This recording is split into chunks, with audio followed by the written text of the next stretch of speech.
கல்வியின் குரல் மலாலா, பிறந்த நாள் வாழ்த்துக்கள். கல்விக்காக குரல் கொடுத்த வீரமங்கை மலாலா. கனவுகளுக்கு சிறகுகள் கொடுத்த நம்பிக்கை நட்சத்திரம். பெண் கல்வியின் பெருமையை உலகறியச் செய்தாய். அச்சத்தை வென்று அறிவின் பாதையில் நடந்தாய்.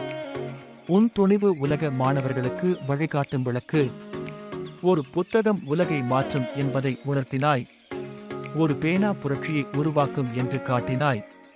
கல்வியே வலிமை என உலகிற்கு எடுத்துரைத்தாய். தடைகளை தாண்டி சாதனையின் சிகரம் தொட்டாய். அமைதியின் பாதையில் நம்பிக்கையை விதைத்தாய். பெண்களின் உரிமைக்காக ஓங்கி ஒலித்தது உன் குரல். உன் வாழ்க்கை இளைய தலைமுறைக்கு ஒரு பாடம். உன் போராட்டம் கல்வியின் அவசியத்தை உணர்த்தும் காவியம். உலக அமைதிக்கான இளம் நம்பிக்கை நீ. நோபல் மேடையில் கல்வியின் பெருமையை உயர்த்தினாய். துணிவும் தன்னம்பிக்கையும் உன் அடையாளங்கள். மாணவர்களின் கனவுகளுக்கு நீ ஒரு முன்னுதாரணம். அறிவொளி உலகெங்கும் பரவ உன் பயணம் தொடரட்டும். ஆரோக்கியமும் மகிழ்ச்சியும் நிறைந்த வாழ்வு அமையட்டும். இனிய பிறந்த நாள் வாழ்த்துக்கள் மலாலா யூசப்சாய்.